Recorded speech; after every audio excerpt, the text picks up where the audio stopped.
जदीद दुनिया में तांबा एक अहम किरदार अदा करता है। यह हमारे मोबाइल फोन्स में होता है, इलेक्ट्रिक गाड़ियों में, हमारे घरों की पाइपलाइंस में और उन बड़ी बिजली की तरसीली लाइनों में जो पूरे शहरों को तवानाई फराहम करती हैं। इसकी वर्सटाइल खुसूसियात, बेहतरीन बरकी और हरारती तरसील और मजबूती उसे मुआशरे के लिए निहायत जरूरी धात बनाती हैं। लेकिन क्या आपने कभी सोचा है कि ये कहाँ से आता है? तांबे का सफर इंजीनियरिंग, जियोलॉजी और केमिस्ट्री की एक कहानी है। एक ऐसा सफर जो जमीन की गहराइयों से शुरू होता है और उन मसनूआत तक पहुँचता है जो हम रोजाना इस्तेमाल करते हैं। आइए इस दुनिया में दाखिल होते हैं और इस सनती अमल को समझते हैं जो पत्थरों को एक कीमती धात में तब्दील करता है। तांबा हरारत और बिजली का बेहतरीन मौसिल है। ये जंग के खिलाफ गैर मामूली मुजाहिमत रखता है, बहुत लचकदार और काबिल शक्ल है और इसे बार बार रिसाइकल किया जा सकता है। ये जमीन की ऊपरी तह यानी क्रस्ट में पाया जाता है, खास तौर पर तलछटी चट्टानों में, और इसका इखराज एक पेचीदा अमल है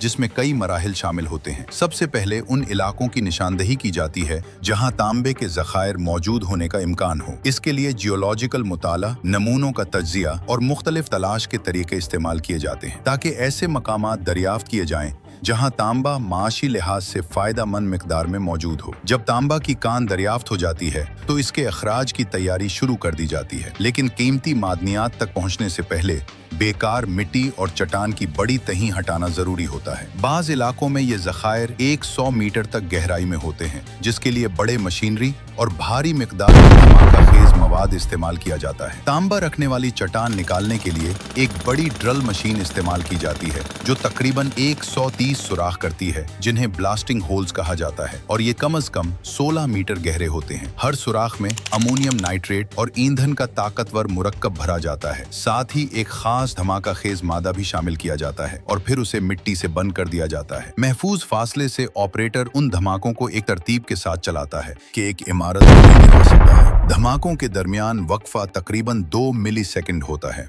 इस तरीके का मकसद ज्यादा से ज्यादा तांबे वाली चट्टान को तोड़ना होता है। जदीद टेक्नोलॉजी की मदद से धमाके इस तरह किए जाते हैं कि चट्टान टूट जाए लेकिन गर्दो गुबार कम से कम फैले। धमाके के बाद मादनियात को लोड करने का अमल शुरू होता है। बड़ी बड़ी मशीनें चट्टान उठाकर बड़े ट्रकों में डालती हैं। 1 टन तांबा हासिल करने के लिए तकरीबन 200 टन चट्टान निकाली जाती है। ये चट्टान अमूमन 5% से भी कम तांबा रखती है। ये ट्रक तकरीबन 7 मीटर ऊंचे होते हैं और 400 टन तक वजन उठा सकते हैं। चूंकि ओपन पिट माइन बहुत बड़ी होती है, इसलिए उसका कंट्रोल एक मरकजी टावर से किया जाता है जहां से पूरे अमल की निगरानी होती है। लेकिन चट्टान को तांबे में कैसे बदला जाता है? इसके लिए मुख्तलिफ तरीके इस्तेमाल होते हैं जो इस बात पर मुनहसिर होते हैं कि मादनियात ऑक्साइड है या सल्फाइड। ऑक्साइड मादनियात को प्रोसेस करने के लिए चट्टानों को खास जगहों पर ढेर किया जाता है जहां उन पर हल्का सल्फ्यूरिक एसिड डाला जाता है। ये एसिड कई हफ्तों तक चट्टान में सरायत करके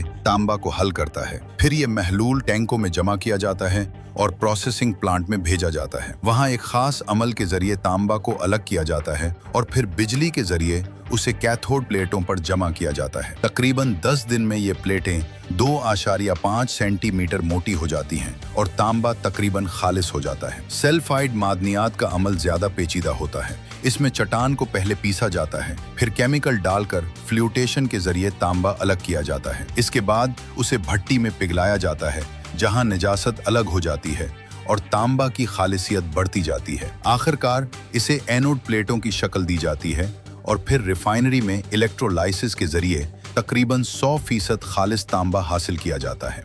इसके बाद इसे पिघलाकर लंबी सलाखों और फिर बारीक तारों में तब्दील किया जाता है जो पूरी दुनिया में बिजली पहुंचाने के लिए इस्तेमाल होते हैं। और यही था आज का वीडियो। लाइक करना ना भूलें और चैनल को सब्सक्राइब जरूर करें।